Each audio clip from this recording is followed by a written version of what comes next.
hear what they say. Oh no, we're on our way. Escape to reality. Escape to reality. Escape to reality. Escape to reality. Woo-hoo! All right, everybody, welcome. We are super thrilled today because we have Siggy Flicker joining us. She is a relationship expert, former Real Housewife of New Jersey, motivational speaker, and an author. How you doing, Siggy? I'm doing great. Hello. Yay. Hello.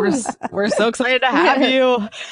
So we are going to start with just some quick questions for us to get to know you a little bit. Okay. So our first quick question is, what are 3 things you can't live without? I cannot live without my husband. I can't live without my children, and I can't live without chocolate. Oh, chocolate. I like that. I was going to say you're the first person who hasn't had materialistic items in there. So I love that it was your husband and children. No, yeah. That's that's what sucks when you're on a reality show. You don't really get to know the person for who they really are. And it's supposed to be reality. Yes. Yeah. But no. I grew up without anything. I grew up sharing a room with my brother and sister in Cherry Hill, New Jersey, and didn't grow up with a lot of things materialistic. You know, now I have everything that I've ever didn't have then, and I could tell you one thing: I could get rid of it tomorrow. It's nice. I love it. It's nice to have. But I believe you. I believe you. That's great. Okay, question 2. Best piece of advice you've ever been given? Oh, my mother took me to Bamberger's in the Cherry Hill Mall when I was younger, and she said to me in her Israeli accent, Sigalit, if you are a piece of merchandise in the store, where do you see yourself? Over there where everything is 80% off? Or over there where everything behind where they keep the nice jewelry behind the glass? And I looked at her and I said, duh, over there, Mom. I see myself where they keep the nice, that nice stuff over there. And she goes, good. Yeah. Then know your worth. Know your so worth. good. And until you know your worth, act as if you know your worth. Don't ever come to me and tell me that you doubt yourself. Know your worth. Wow. Oh, that's great. Powerful. Yeah. Okay. What is your biggest pet peeve? Oh, I'm the most OCD human being you'll ever meet. I do not like people who are organized, and I'm the cleanest person you'll ever meet. If I find a battery in the pencil drawer, someone's going down. Someone's going. So you don't have a junk drawer. That's good. I'm obsessive compulsive. Okay. Do you prefer to be dressed up or dressed down? Dressed down. I love PJs. I love things that are stretchy.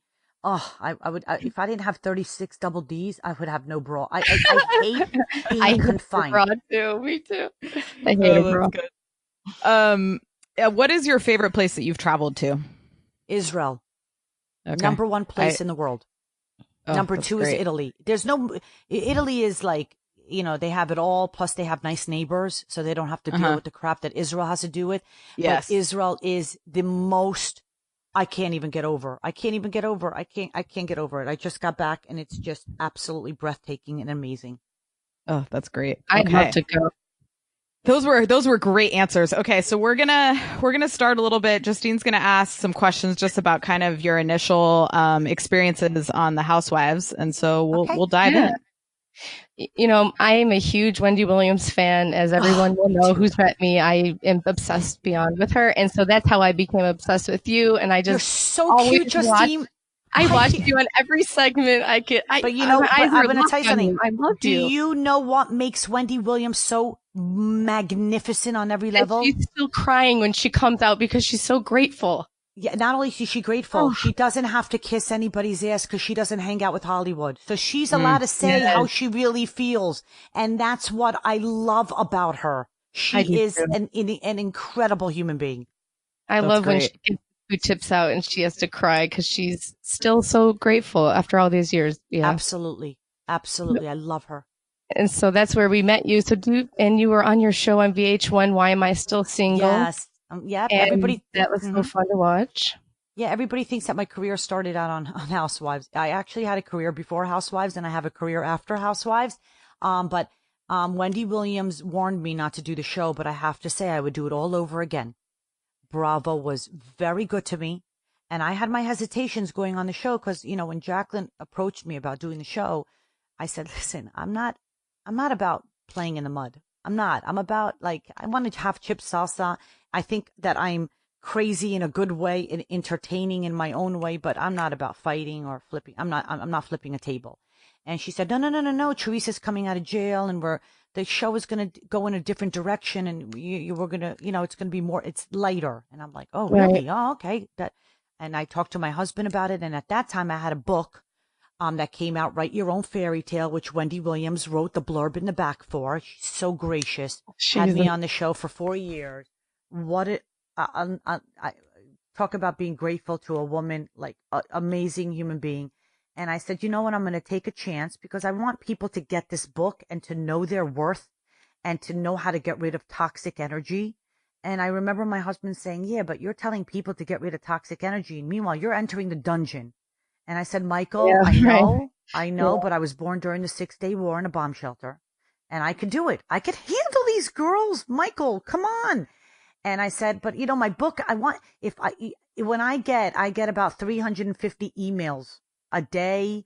Siggy, I'm from Australia. You don't understand. You gave me the confidence. I read your book. I know my worth. I've gotten when I get that inside, I'm like orgasmic. I'm like, yes, you changed one life. You've done a mitzvah. So for me, it was worth it. But what I didn't realize is when I went on the show is I couldn't handle it and it wasn't for me. And it was really a tough, and Bravo was wonderful and Andy Cohen was wonderful. I'm not going to say that the production company was wonderful because anybody who knows me knows I don't lie. I don't know how to lie. I'm probably too real for reality TV. Because, what pissed me off about the whole season is that not only was I under a lot of pressure doing it, but then when I'm watching it, I'm thinking, what? What do you mean? Now, you might be saying, wait a second, but you signed up for it. You're right. You signed up for it. They could do anything they want with you.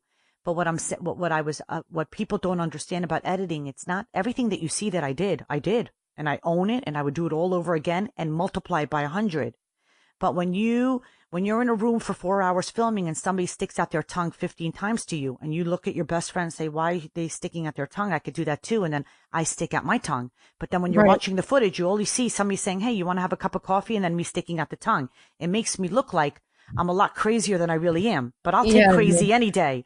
It was like, what happened to the footage? It was too choppy. It seemed slighted. It was too much. I mean, they came hard and they came too hard. But one thing that they didn't realize is that if they would have done their history, if they would have really researched who I really am and where I came from and what I've accomplished in my life, they would have known that, once I get into a place like that, it's you're out of there. I'm done. And so I still hated those scenes with Margaret when they were you guys had to, we were all in the group at the park or you were on vacation somewhere and she had to imitate you or something. Absolutely. Was it their I'm going to tell you something. She enjoyed every second of it. I don't like that. Was that the producer's idea or how does that all come about? Well, it's a twofold things. Okay. And I was, it's really, really interesting because, I'm going to try to, I have to watch my words now because I don't want to insult anybody. But when people are extremely desperate to either you get on a TV show for two things. You either get on it because you want to be famous or you need the money. And a lot of people have a product that they want to, they want to endorse. So for example, let's take my favorite housewife of anything, Lisa Vanderpump. I was just with her 2 weeks ago, the classiest, most beautiful human being I've ever, TV print does not do this woman justice. Really? I'm sitting with her and she's so elegant with her silk shirt with the Lisa on the cuff. When you have restaurants and you're doing a show and they're promoting your restaurants, that's brilliant. Priceless. You do that. That's priceless. But when you are just coming on the show and you're being portrayed one way, but you're really not that way at all. To me, it was just so like the thirst was real. Yeah. And for me, the thirst is not that real. And now I'm not saying that maybe if you would have caught me 10, 15 years ago when I was struggling and I was trying, when I did the VH1 show, I was thirsty back then. I wanted to be famous and I wanted to make money. I admit it. You got to get your name out. I admit it. Right? Who doesn't like when people recognize you, want to take pictures? You got to be a liar to say that you don't enjoy that. But at this stage in my life, I'm not as thirsty because I've done it for so long. and I have name recognition. People recognize me, and if they recognize me, they recognize me for who I am because they've seen me. There's 100 videos on YouTube out on me from the Today Show and Dr. Phil and everything that I've done, Wendy Williams, everything that I've done the last 10 years. So I wasn't buying how they were trying to portray me. That you could say I'm crazy. I didn't either. I didn't either. You could say I'm unhinged. That doesn't even bother me. But the things that happened off camera were the things that really infuriated me. And why I don't blame Bravo for that is because Bravo has 100 shows. They're not in the day-to-day grind of what's going on with each show. They rely on their production companies, which they probably have to use them because they probably sign a 10-year or I don't know. Right. But you rely on that. And whoever the producer's favorite people are, those are the people that they're going to, say whatever you want because I'm going to take it out anyway. Right. I felt it was unfair. And I felt like Jersey had a great chance with Dolores Catania and Siggy Flicker. You guys had a great chemistry. Because our friendship is real. I agree. It's real. Really where the other friendships, you're going to say like, oh my God, me and Baba Bar out to dinner and here we are. Mwah, mwah, mwah, mwah. And it's like you get a phone call. Listen, the show's about to come out. Go out to dinner with her. And it's like, shut up. You had enough things on the show that were good. Why'd you have to you were so up until, and it was what it was. And unfortunately, or fortunately for me, I consider it a blessing because it saved my marriage. It saved me. And now what I'm doing is making my husband, my children, and my parents smile. And my life continues. And I don't have to live with that ajra for 8 months out of the year. Yeah, I bet. It's too much. It's heavy. Yeah, but I did want to ask, you talked a little bit about, your relationship with producers, but did you feel like what was portrayed was accurate, or do you feel like the editing kind of shifted how people... Absolutely not accurate. Okay. Absolutely. In what ways, like... Well, with when you take out certain footage and you only show over-the-top interactions or over-the-top reactions, which I own. I'm an over-the-top person.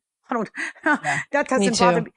When people said, Siggy, you're crazy, I was getting like double orgasms. I've been crazy since the age of 3. But I'm crazy in a good way. Yes, and sometimes my reactions are over the top and I'm hysterical and I'm fun. And guess what? My mother is like, Sigalit, Soggy, you never cry. I'm like, well, on the show, I was soggy. Who gives a crap? I'll take that any day.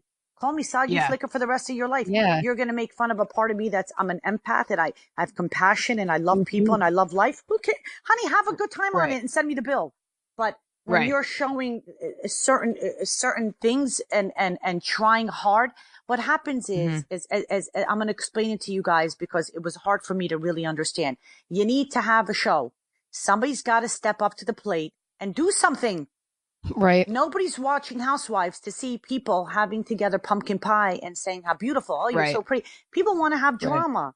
So what they do is they find something and then they go on that. And the more you give, the more you're slaughtered. So I feel like it was slaughter, but I think that they took it way too far. And do you feel like people like Margaret knew that and were amplifying their reactions to you and things like that for the show? No. I don't think Margaret knew. I don't think Margaret knew that. I think Margaret went in there saying, listen, I got to make money. I'm not saying anything that nobody knows.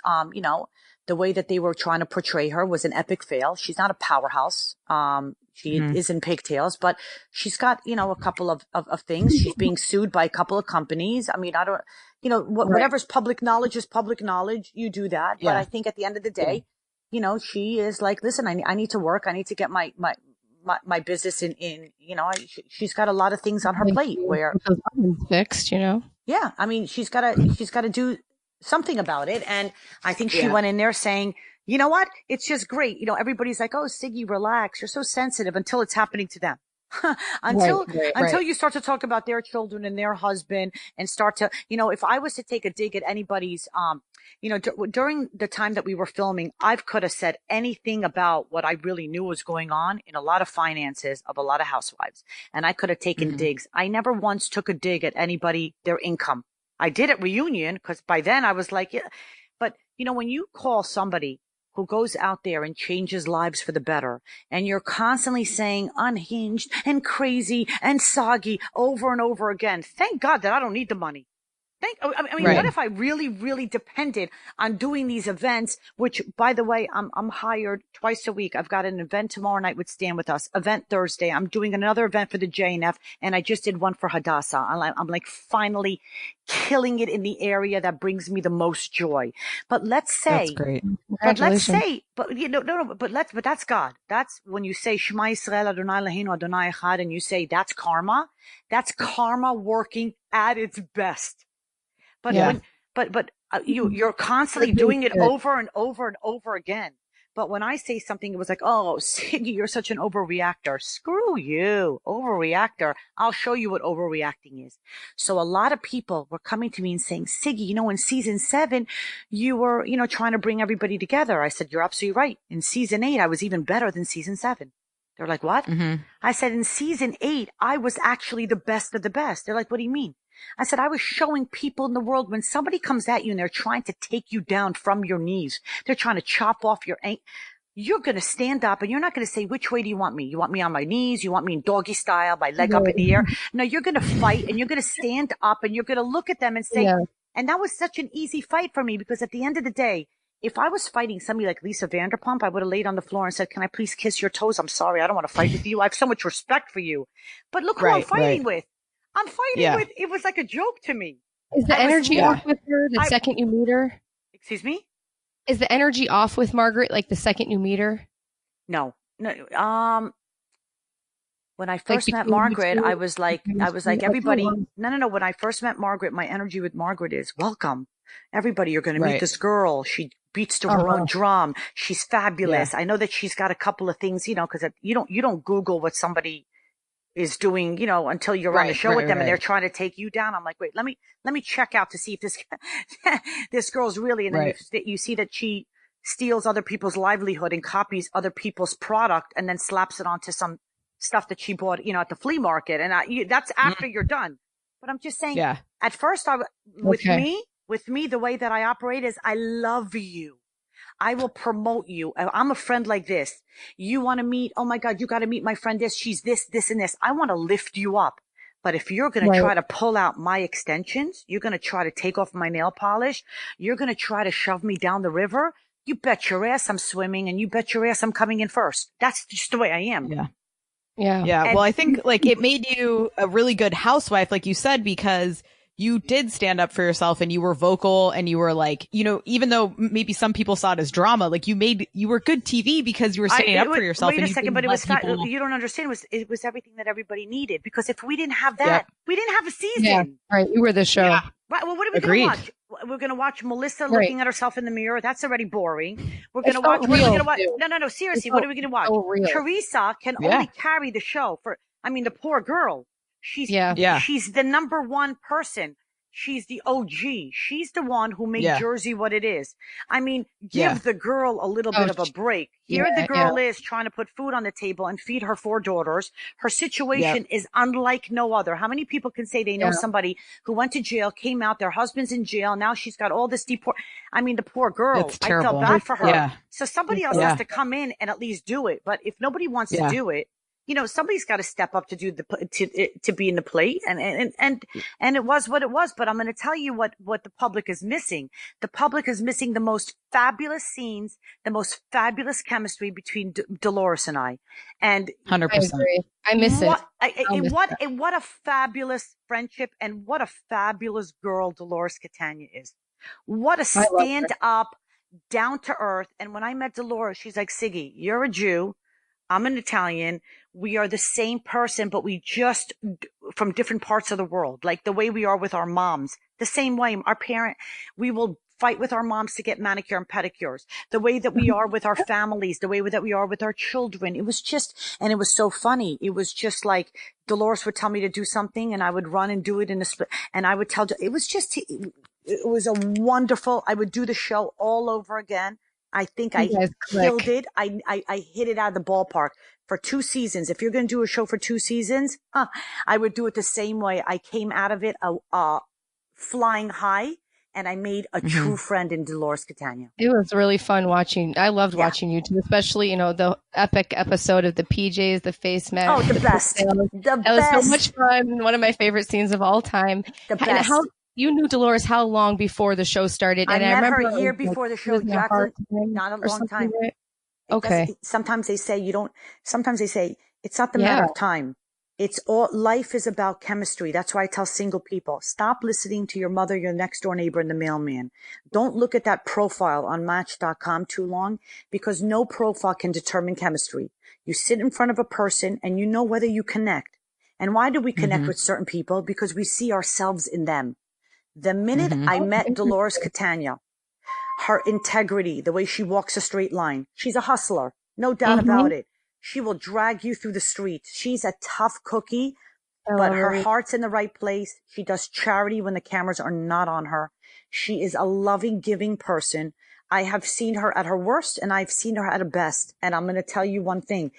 From the day that I met her, when Jacqueline came to the house with her, we fell in love. We were cracking up. Everything. You don't have to watch what you say. It was almost like, I remember after my facelift, she came over. I said, Dolores, can you take off my clothes and help me go to the bathroom? I mean, it's just natural. You know what I'm saying? Right. I've met people like that. It's great when you meet people. You never think you will. And then boom, you meet somebody and you love them. Yeah, absolutely. Absolutely. Fabulous human being. Yeah. I just always want her and Frank to get back together. But yeah, Frank Catania's they're just so fabulous. And you know, and sometimes people are better off not being married because they act like they're married anyway. So who cares what? Yeah, they don't need to be. Yeah. They're just amazing parents, and they have Frankie and Gabby are the greatest kids, and they're so well mannered and they're so respected. It's just amazing. They're a sweet family. I like them. They are. Yeah. So you talked about, being on there in 2 seasons. If they came to you at the end of this season and said, hey, we want you back, Absolutely would you rejoin? Not. No. Okay. Absolutely not. Can't do that. And why? We don't get dressed backwards. We don't walk backwards. Right. We don't talk backwards. Yeah. We don't get up in the morning. I don't look back. It'd be weird. I'm going to say this, and I don't want a lot of people to get mad and think otherwise. I came on Jersey to make Jersey great again. No pun intended. This has nothing to do with Donald Trump, Republican or Democrat. I really want Jersey is a beautiful state. We have the highest taxes. It's the Garden State. I wanted to bring life and light. I didn't want to be soggy the whole time. I couldn't help it. I wear my heart on my sleeve. Certain things that you did not see and you will never see that were said to me were 100% downright disgusting and very hurtful. Other people can roll with it. Not me. And I'm proud that I can't roll with it. I don't want to change for anybody. But at the end of the day, if it was if there was a show, keeping up with Siggy, and it was me and 5 of my friends and yes, but I cannot go backwards. My life is and when I say this, my life is way too fabulous to have to deal with that again. I didn't have a support. I only had Dolores Catania. I didn't have any support system. And I had my attorney, James Leonard. I have to give him kudos. James Leonard was incredible human being. I said, James, am I doing something wrong? Am I not getting it? And when I tell you that this man talked to me 5 times a day, and I don't like to answer the phone. I don't like to bother anybody. I'm in crutches now. I have to ask people to help me to go. I don't like to ask anybody for anything, but I'm telling you, without James Leonard and without Dolores Catania, I don't even know, because my husband he said, Siggy, I warned you. He goes, I don't have, and Michael came to me, goes, Siggy, I lost my father to Lou Gehrig's and I lost my mother to cancer. All I wanted when I met you is you are everything in life that I've ever wanted. We have a fabulous life, 4 healthy, beautiful kids.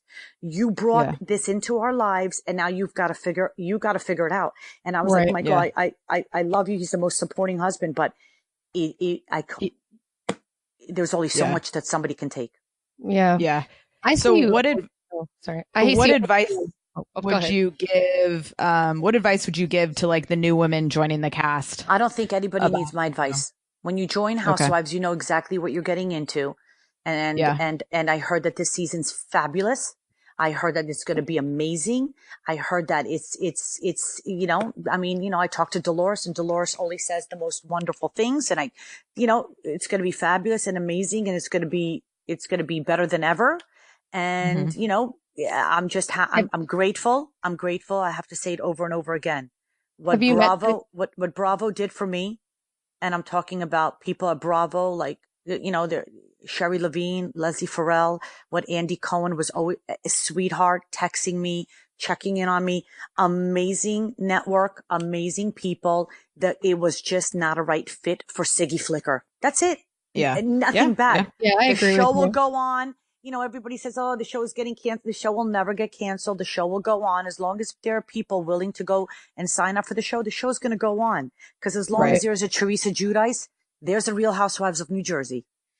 There's kind of a dark cloud over that whole series. So I don't know if you were there. If anybody can brighten that up, I don't know. I don't know. I'm hosting a new age. I tried. I failed. Show. I tried. You know, in life, and you know what? I was giving a lecture the other day, and I looked at 500 people who showed up, and they said, you know, what happens with rejection? I said, listen, rejection is protection. Fear has two meanings. You're either going to forget everything and run, or you're going to face everything and rise. You're not interesting unless you fall flat on your face and you admit you failed. I failed. I went in there with the best intentions. I made a lot of friends. I mean, I did whatever I could possibly do. At the end of the day, it wasn't the right fit for me. It's just like a breakup. You date a guy, you think he's going to be the best fit for you, and then you end up not. I mean, you know, part of me crying was I was really upset that, you know, that it had to go down that way. I didn't know what I did to bring it on. Maybe I did. I did something to bring it on. I don't know. I wanted to cry for you. Bothered me. So I just love you so much. You're my girl from Wendy Williams, so I got your back. Yeah, I love you. But you remember Wendy said to me. Yeah. Oh, Wendy right. said to me. I remember that. I do. I can see it in my head. I know what she said. I know exactly what she said. And I remember during break when the cameras went down and I whispered in her ear and she said, why? She goes, Siggy. And I said, Wendy. And she goes, why? She's like, just don't. And I said, I'm gonna go for it. I love you. That's great. What's your relationship? What's your relationship like with Teresa now? Are you guys still friendly or? Yes. Teresa's got a lot of people in her life right now. And Teresa's got a lot of great girlfriends in her life right now who are protecting her and keeping her busy. She's a very busy person. She does her speaking engagements. I'm not as, you know, I reach out to her. She reaches back out to me. I remember when, you know, she reached out and I wrote a letter to the judge for Joe, who's a fabulous father and a phenomenal human being. And I would do anything if she reached out. I would be there for her in a heartbeat. I would do anything for her. And I have to say she's got 4 of the most fabulous girls if they ever needed me. However, on the other hand, I also I'm not in a place in my life where I'm married. I enjoy my time with my husband. I have a life here. And right now, after I left the show, I said, you know what? The show has to go on. These girls have to work. They have to film. And it might not be in the best interest for those girls to be hanging out with me. Right. So I called Dolores right away and I said, Dolores, listen, you take your time and do what you have to do. And I know what you're going through because I've been through it and whatever you need from me, I'm here for you. But I don't want to be in that as much. And she said, Siggy, are you kidding me? You have to explain yourself to me. You're my best friend for life. So that's great. She'll show up at the house and we'll go out and we'll hug and this and that. And I respect what she has to go through and I respect what Teresa has to go through, but I know that they're killing it. They're acing it. Our sitcom of you and Dolores. That's what I'll do. Yeah, we need to show you two. That would be great. I love that, Dolores. 30-minute break there. Yeah. Amazing. I said, listen, if something is meant to be, it's meant to be. Right. And, you know, I've been approached with many things on the table right now. And I looked at Michael and I said, Michael, what do you think I should do right now? And he goes, well, what makes you happy? And I said, I love talking about anti-Semitism and I love talking about Israel and I love crushing false narratives. And it's not just about the Jews. It's not just about Israel. So I took a Catholic family with me to Israel, our best friends, the Grecos, and it's about crushing false narratives that Israel's a place that everybody exists, Arabs, Jews, and Christians. They all join the army together. They all exist in this land together. And I'm really passionate about crushing those false narratives because I am the daughter of a Holocaust survivor. And I grew up kiddish where my father would tell stories and I'd be like, oh my God, Mom, why does he keep telling the same stories? And she goes, because we have to tell the same story so we never forget. That's why Passover, we tell the same. And I said, oh, okay. And then it just, I love talking about it and I love going out and I love going to college campuses and the anti-Semitism is growing. Look what just happened at Pittsburgh last week. Yes. And for me, I am my father's daughter, and I'm going out and I'm speaking about it, and my parents are insanely proud. And, how many people can say that their parents, some people, their parents are not around. I mean, I have an opportunity. My parents are around to go out with them and lecture with my dad. I mean, and it's amazing. I'm just, you guys are changing the world while you were born, probably. And I'm changing the world. And meanwhile, it's life changing for me. And I'm working on a children's book now that's coming out next year. That's beautiful. Yeah. And I'm trying to do a lot of projects that, bring me happiness, because at the end of the day, it also brings my husband happiness, because I'm so OCD. Right. And that you need something. No. But Michael said to me, it's not that I don't want you to work, because, I just want you to work in things that you're passionate about, because you're so OCD. Positive. I don't do things and I go in at 10% and then I say, let somebody else do it. I go into something and I'm looking to hit it out of the ballpark. Right. And I really give it my all. That's why, to me, when something fails, I take it to heart. I'm just so upset about it, because I really gave it my best and I try my best. And he's like, you're not the kind of person that could go in it and just give it 10 or 20%. So I want you to do something that you're happy about. And now I really, and I have to say, I had this platform before, but I have to say, Housewives gave me a bigger platform. Yeah. And that's great. Kudos and thank you to the Bravo network. It's hard though, being on that show, because then you have to do the reunion and relive it all over again. Plus watching it on TV, that seems horrific. I don't know how they do that time year and year again. Yeah. Well, what's the hardest thing is you film for 4 months and then you have to watch it for 4 months. So that's 8 months. And then you got to prepare for reunion. So it's really a year, and it's really hard. So if you are the one that's getting that, every season it's somebody else that, it goes round and round. You have to understand that. Yep. It's really, really tough, but it's even tougher when you don't have a support system. And people, I don't have that in my life. I didn't have a support system. I only had, like I said, my attorney, James Leonard, and Dolores. Nobody in my family was behind me on that. Nobody. Yeah. Oh, yeah, it was really like, hard. We didn't want you to do it. We told you not to do it. And now you have to find your way out of it. Your way out of it. Yeah. And I was like, definitely. You know what? They're right. But it was a very, very hard thing that I had to do. Yeah, definitely. Well, I wanted to talk to you a little bit more about, you said anti-Semitism and all that is a passion area for you. So my grandmother is a Holocaust survivor, and her family escaped Nazi Germany. And it's interesting. I feel like a lot of the times, families go one of two ways. Like they either don't talk about it a lot, or they try to keep history alive. And my grandmother was more like very private about it. So I was wondering if you could share a little bit about your parents' journey to America, because I read some stuff about your father. It's amazing how he got here. Amazing story. So you are absolutely right. Well, my father was 7 years old at the time, and his family was fleeing from town to town in France. They ended up in Evian, France, like the water Evian. And when they found out that the Germans were coming the following day, or, word of mouth, my grandmother went to the Catholic priest, the local church, and she went to the Catholic priest and said, please, they're coming tomorrow. I have 7 children. Here's my wedding band. Please, can you help us? And the priest said, Hinda, don't worry about it. And he got somebody to help them over into Switzerland. And then my father was separated from his family for 2 years. They separated the refugee camps. Yep. And my father decided to, honor, and he has dedicated his whole life into honoring non-Jews who hid Jews during the war. He ran the Righteous Gentile Division at Yad Vashem for 24 years. And my father is responsible for honoring 18,000 righteous Gentiles. Wow. A lot of those people didn't want to talk about it or relive it. So as time goes by, my father would travel to all these countries. And if somebody would say there's somebody in our town, and they would go and knock on the door and record and try to get the person to talk about it. So it gets recorded in history, but more importantly, to honor the non-Jew. And what they do is they give them a ceremony. So the priest that saved my father, 7 years, he turned like 98. My father went into the town and, they honored him. They had a ceremony there. If they need, financial aid, Yad Vashem offers them financial aid. So my father's written, 23 books on the Holocaust. So, for me to, and that was another thing on Housewives that broke this. I mean, a lot of people don't know the punching and the punching and the punching for 4 months.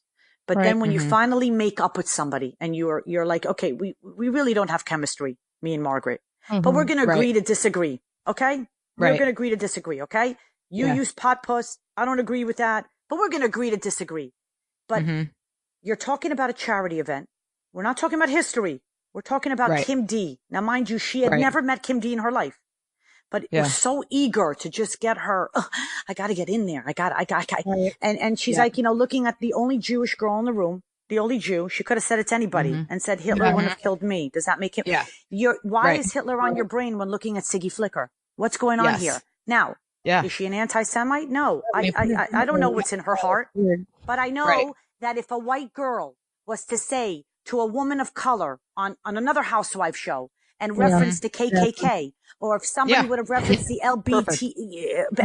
LBTQ community, I know that it would have made the front pages of the New York Times. But you know what? Siggy Flicker, rich Jew, gives a shit what she thinks. She's an exaggerator. But what they don't know is I was a poor Jew who raised my mother raised me to know my worth. I waited tables at TGI Fridays. I put myself through Monmouth University. I was a nanny. I cleaned toilets. I've walked a straight line. And right now, guess what?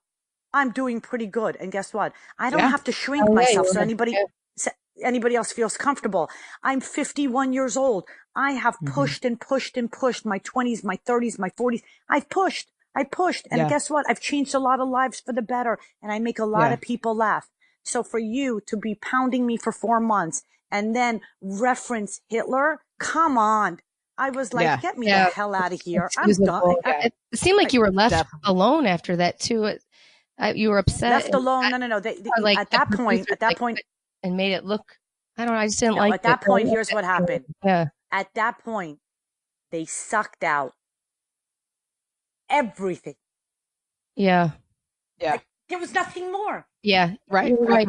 That's right. So at the end, you're right. It's like there's nothing more. What are you going to come up with now? So now we're filming a scene, and then they're okay. Here's whose brilliant ideas. Yeah. If you don't get along with somebody, you're already exhausted from this person.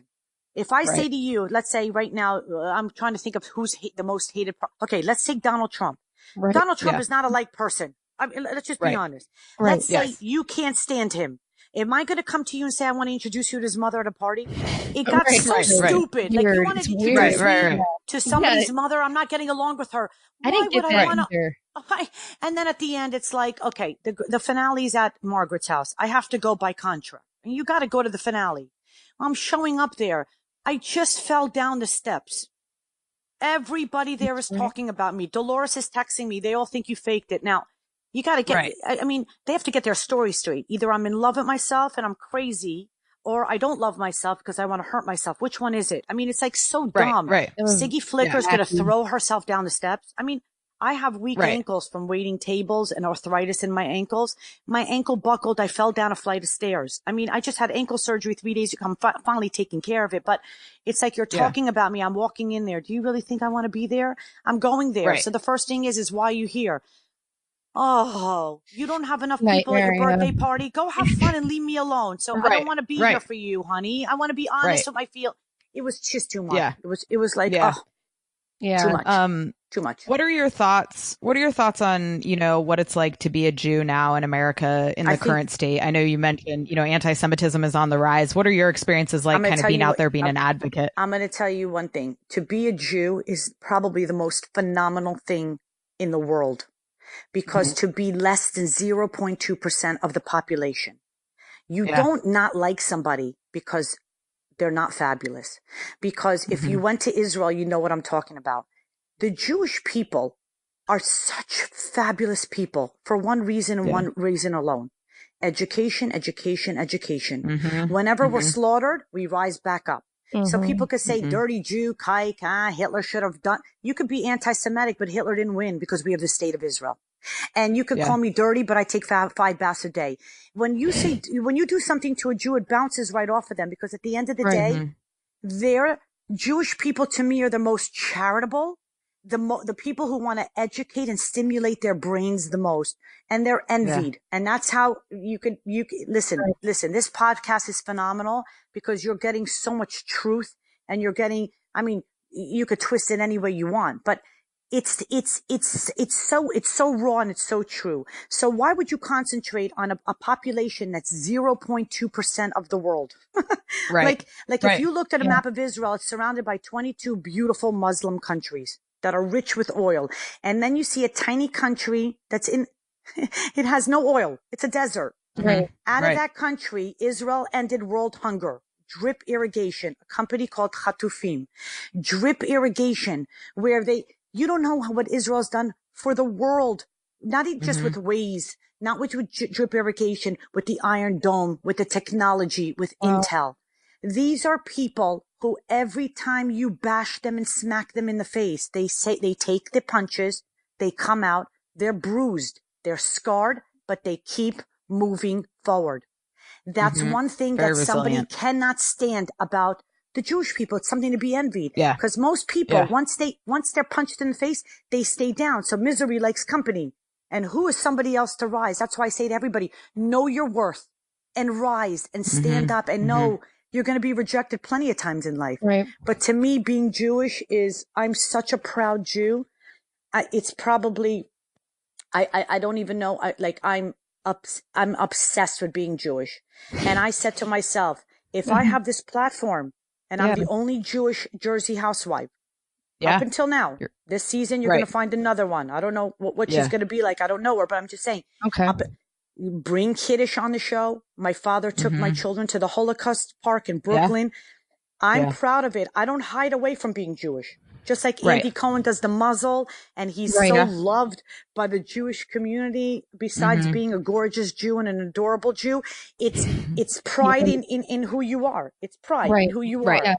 And we can agree to disagree on certain things, but at the end of the day, to me, it's what I'm doing now.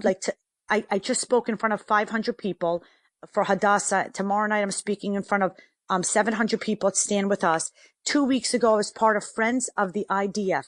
Now, a lot of people think the Israeli soldiers are only Israeli. They don't know that there's Muslims serving in Israel, because Israel's the only democracy where you could be gay in Israel and you could be proud. You are not allowed to have discrimination against gay people in Israel. The Gay Pride Parade that Andy Cohen was the ambassador of this year is one of the largest parades ever. Wow. You could be Christian, Muslim. You're allowed to say, whatever it is, you could go to the church. I took my friend to the Church of Annunciation. We went to Nazareth, where Jesus was raised. It's just incredible. It's you can't be discriminated if you're a woman there. It's equal rights for everybody. On the cabinet, Muslims. That, to me, I'm so proud of that. So what's happening today is all these terrorist groups that have a lot of money from the oil, they are now getting groups to spew out lies about Israel and the Jewish people. And I'm here to crush it. It's a brand, it's a career for me that is everything that I've ever wanted, besides talking about love and knowing your worth. But one goes with the other. I'm here standing up for Israel. I'm not going to back down.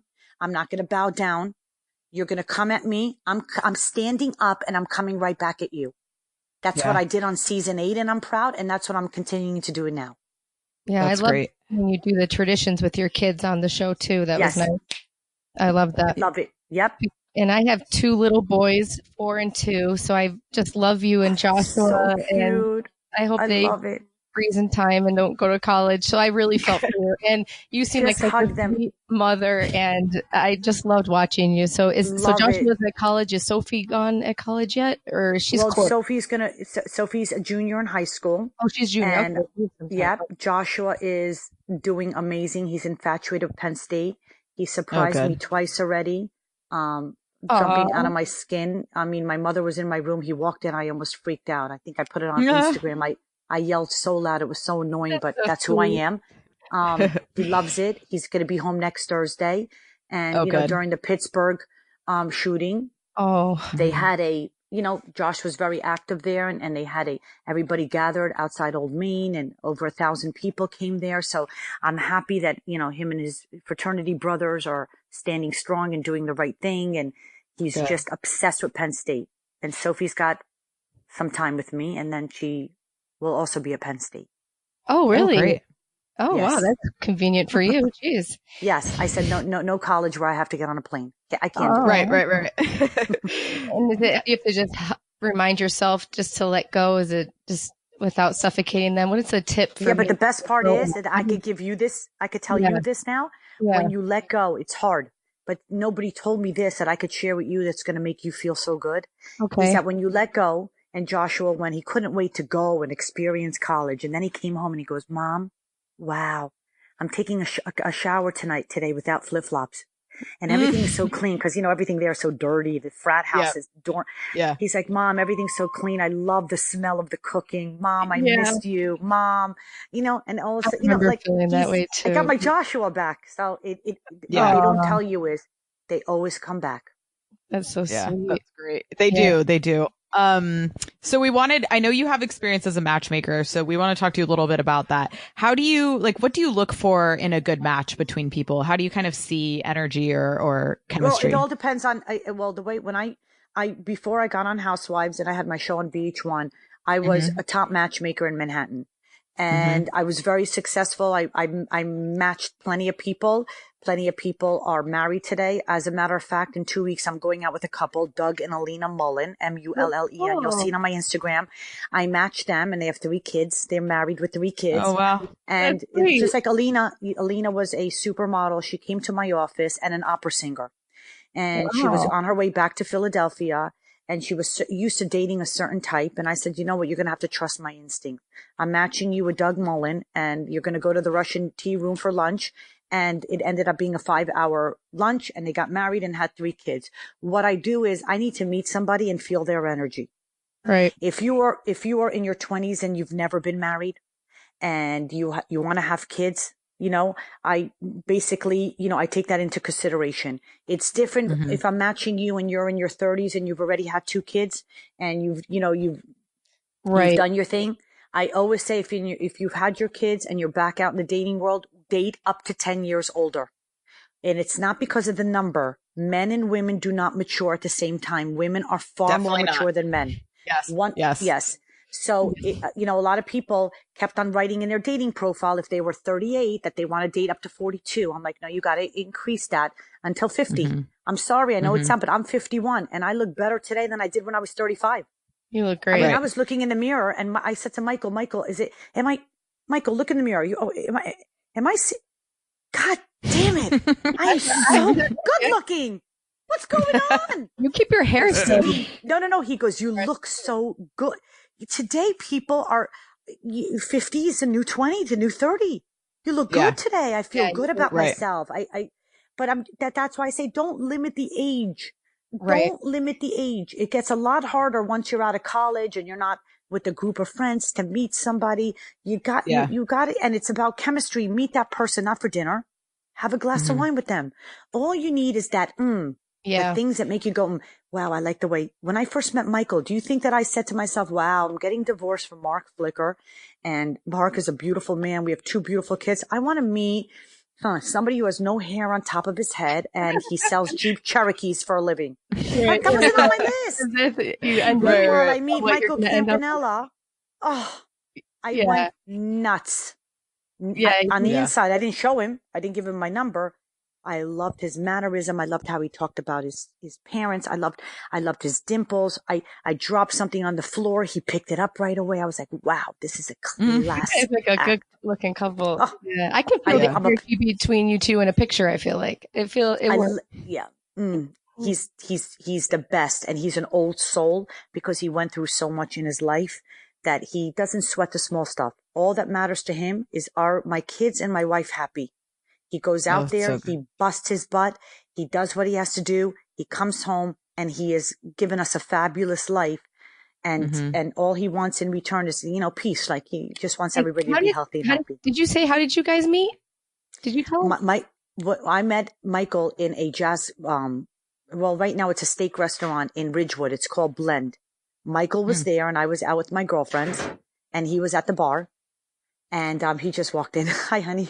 I'm talking about you. And hi, Michael. I'm talking about you with my girlfriend. I'm doing a podcast. Hi, girlfriends. Hey there.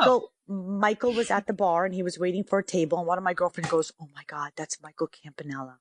I said, "Oh my God, he's good looking. He looks like a Michael Eisner." Now, Michael doesn't like when I say that because Michael Eisner is like an old man who ran Disney. But to me, I've always been about I love you. older. I love that look. Yeah, me too. Like, he had such an elegant, refined look to me. He was in a suit because he just came home from, and he's like, he is the nicest guy. Siggy, he's divorced. He's nice. He's, I don't know if he's dating anybody right now, but we went over and we started talking and one thing led to another. And I just remember him talking about his father had been diagnosed with Lou Gehrig's disease. His mother died of cancer, and I saw tears in his eyes. I said, "Holy moly." I mean, I'm so turned on right now. I don't even know, but I have to play cool. Yeah, right. And then he said, "Where do you live?" I said, "I live in Boca." And he goes, "Oh, you're in Florida?" I'm like, "Yeah." And he goes, "Wow, it's going to be hard to take you out to dinner." And I said, "Oh, what makes you think that I'm going to go out to dinner with you?" Yes. And he goes, "Oh, well, I'd love to see you again." And I said, "Okay." And then he goes, "Can I have your number?" And I'm like, "Well, I'm not going to give you my number, but you know Jennifer, and Jennifer will." And he texted Jennifer and he wrote PWP. And she wrote, "What does that mean?" Passion will prevail. If it's meant to be, it's meant to be. Oh, that's so sweet. I love that. Yeah, I love that. Yeah. So then I went back to Boca. I couldn't stop thinking about him. And I called up my best friend. I said, "Listen, if this man reaches out to you and you don't find, I'm flying in. I got to see, I miss him. I want to see him again." And for the next 2 years, we had a long distance relationship. Oh, wow. And then this is the oddest thing, and you guys are not going to believe it, but he flew down and he asked my ex-husband if it was okay for him to meet. I didn't want him to meet the kids. And he said to my ex-husband, "Listen, I really want to marry Siggy, and I know that your children live here, and is there any way that you would ever think about moving back to the tri-state area, moving back to New Jersey?" And Mark said, "You know what? I was actually thinking about it." Oh my God, that's crazy. Yeah. No, wait, it gets even worse. Wait, hold on. So I said to Mark, "If you don't want to leave Florida, I won't leave Florida because I'd never take Sophie and Joshua and have them without their dad." And he said, "No, Siggy, I have some business opportunities." And Mark works for a great company in Manhattan, and he's from Long Island, and he's great. And Michael and I moved in together, and when we got married, Mark was the best man. Oh, that's amazing. Wow. That's a beautiful story. Yeah, and that should have been filmed because Mark said, "Listen, Michael, I fixed her teeth. I fixed her hair. I fixed everything. She's all yours." I'm giving the improved version. This is yours. Yeah, she's all yours. But and then Michael met the love of his life, and they just had they have a baby boy. He's 3 years old, Liam, and everybody is happy. And I love just blending. You guys, that's really fun. Yeah, so how did you kind of adjust to being a blended family? Was that hard? It seems like for you guys, you always really cared about each other. It was hard. Oh, no. It was very, very hard because, when you're raising other people's kids, right. It's extremely, I'm not the type of person, I can't watch what comes out of my mouth, and that's dangerous. Right. So if you're around me, you're going to say, "Okay, well, that's part of Siggy. She has no filter." Right. And when I talk to Sophie and Joshua and I say something like, for example, I'll say to Joshua, "If you don't come here and give me a hug, I'm going to pull every piece of hair out of your head now." To some people, it's like, "Whoa, Siggy, simmer down." But Joshua he knows. In fact, he's like Sig, and he'll come over and live. And you have to, Tyler and Olivia, my stepchildren, are two of the most beautiful kids you'll ever see in your life, but you can't talk to them in the same way. So now that Tyler and Olivia have been around me for 12 years, I could come home and say, "Tyler, if you don't pick up, throw away your garbage, guess what? Tomorrow morning, you're not going to have whatever it is." I kid around with them, but now it's like love. They get it. Just take time to get. If you say, they say our stepmom is the funniest, the coolest, the most hyperactive. They have so much fun. I could talk to my kids about anything. I call up Joshua. I say, "Joshua, let me just tell you something.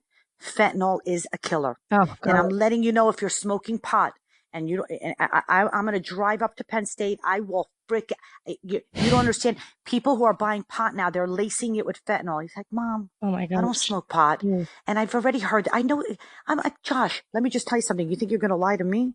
I know that you're going to try things here and there. I'm not a stupid person. You're talking to an Israeli here, but I want you to know you have to reach out because whatever it is, I could talk to Tyler, Olivia, Joshua, and Sophie about anything. That's great. Yeah. And I love that relationship with them. Yeah. But was it hard? It's hard to, yes, because they do have a mother and I have to watch my they do have a biological mother. Right. They love their mother and I have to watch, how far I take that. And you have a friendship with, you seem to have a friendship with her that was probably hard at first, but it's nice now, right? No, I have a friendship with Mark, my ex-husband's fiance. They're married. Twee. I love her. Right. The one who we saw her, right? With Michael's ex-wife, I do not have a relationship with because their divorce was not a good one. Oh, I meant the good one. Yeah, yes, Michael's divorce from his ex-wife was not a good one. Oh, so I don't, and I have one rule in my life. One rule in my life. You don't need that many friends. Right. My mother said to me, Sigalit, under one hand. So true. Meaning in Florida, you saw on second episode, Lori Konsker, when we went to play tennis. I have Lori, Candace, Pam Levine, Kelly Spitter. Now, why do I have friends in Boca and not as many here? Is because when my kids were born, they were born in Boca, and that's where I did Mom and Me. Right. So you have a 4-year-old and you go to all these activities, you meet the other moms. Those are my lifelong friends because I met them when I had children. I moved here when Sophie and Josh were already in high school, so it was a little bit different. Yeah. So my lifelong friends are there, and I have 5-6 friends here that I'm extremely close to, and I don't need anything. The minute I see that somebody's toxic and I meet them, Maya Angelou said it best. When somebody shows you who they are, trust them the first time. Yeah. Yep. Well, why do you have to? I always you're ready. If I don't listen to my gut, you have to. Yeah. It's the women's best weapon. Really and I always say life gets difficult as it is. You get older, your bones start to get brittle, people are going to get diseases, you're going to get sick, and one day you're going to die. It's a fact of life. Right. Make your life easier. So now when we go out, Michael says, Siggy, we're going out Saturday night? Yeah, we're going out with the Grecos where we protect our energy and our life because we have such a good life and we want to we want to protect it. And all I could do now is preach that to my children and pray that they stay healthy and happy and, they walk a straight line. Yeah. I just have a question about the matchmaking. Have you ever gone out with couples and you were like, you just feel the energy and they end up, you're like, oh, they're not going to make it. And then they do end up, get divorced. Have you ever had a couple stump you and they seem like they weren't going to make it, but then they end up going the long haul? No. Okay. You always had no. No. For the first part of your question, I've been with a lot of people, and I've been with them, and I'm like, oh, they're not going to make it. Oh, they're not going to make it. They're not going to make it. You know why? Because if you want to really have a relationship with somebody, somebody's got to be the bigger person. And if it's for me, my mother taught me something at a young age. A man has to love a woman a little bit more, a little bit more. It has to be that way. You have to love a woman a little bit more. And it is a very important thing because women have it tough because the older we get, we age. And when a man ages, it's not like a woman. Somebody has to be the bigger person. In my relationship, the more mature one and the bigger one is Michael. Yeah. And when I'm out of control or when I'm, being Siggy, Michael will know exactly how to deal with me. Somebody has to be the bigger person in a relationship. When two people are fighting or two people are too similar and they're too alike, it can't work. Yeah. It can't work. You got to have the balance in a relationship. When Michael's down, I have to be able to say, hey, honey, how was work today? Can I do for you? I know, Michael once a month goes to visit his parent, the graveside. And it's a beautiful cemetery. It's called Woodland Cemetery in the Bronx. When my husband comes back from the cemetery, he's not the same person. He is down. He starts to cook because it reminds him of his parents, and he'll put on Frank Sinatra. He'll get out the red wine. He'll start to make his lasagna and meatballs, but he's short. and he'll snap easily. And he's just, he's just angry because he doesn't understand why God had to take, he lost his mother when he was 16. His father went too early. And for the next 2 days, it's like you have to know that and not be a spoiled brat and be able to be there for that person and say, hey, Michael, listen, I'm sorry. I know that you're going through something.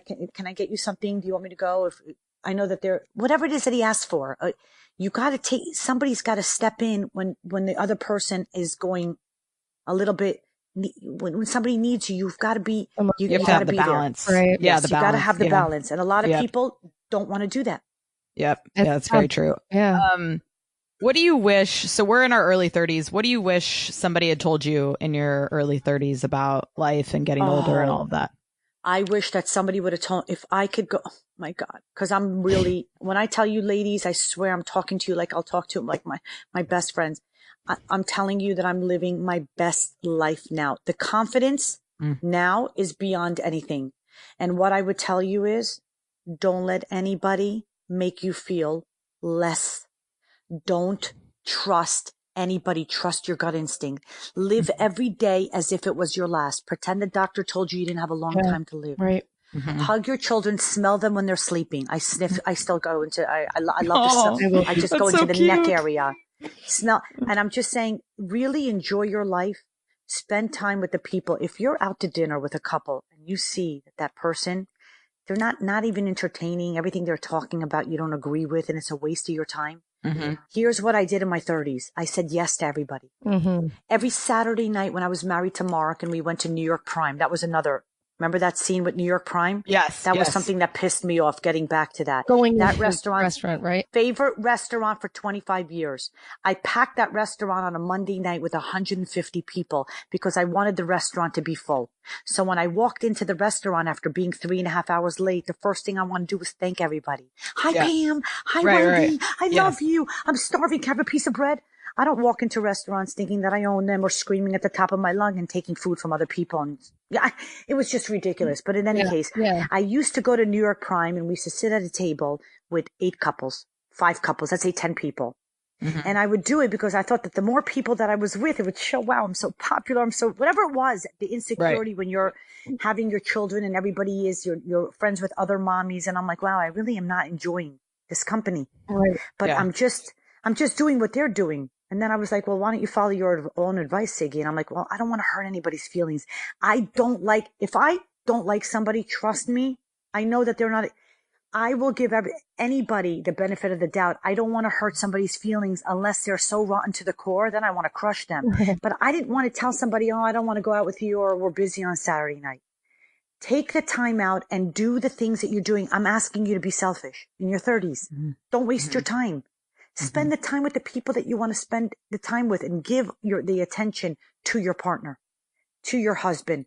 If you're not married, to your partner. Right. It's very, very important. Yeah. It's very, very important because one thing that we can't get back is time. Yeah. That's so true. And that's if great your advice. child comes home and says, whatever it is, I wish I knew that because I was such a people pleaser that I lost so much time. It was like, oh, I used to go out and Mark used to say, do we ever have to do that again? I'm like, I'm so sorry. We'll never have to do that again. It was a Saturday night. Michael doesn't stand for that. Right. Michael's like, honey, keep it small. Yeah, we're not going. Less is more. And I'm like, what do you mean less is more?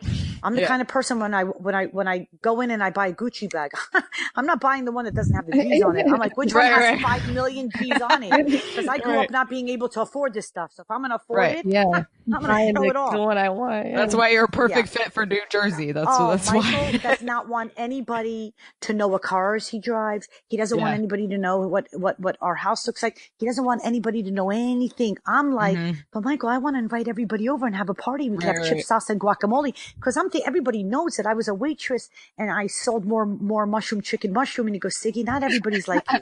People have bad intentions. Yeah. Stop opening up the doors to everybody. I don't want everybody. I know. Michael Ballant, that's Michael. Yeah. All right. Last question for you. What do you want to be remembered for? I want to be, listen, I'm going to say this and you're going to crack up. If I had to come back into this world as any other person, I would only come back as Siggy Flicker. I want to be remembered for exactly for who I am, for having chutzpah, for having courage, and for inspiring millions of people for something simple, to know their worth and to know that everybody deserves to be in love. Whether you love a man, if it's a man and a man, a woman and a woman, a man with a woman, nobody has a right to judge who you love. Nobody has a right to tell you who you love.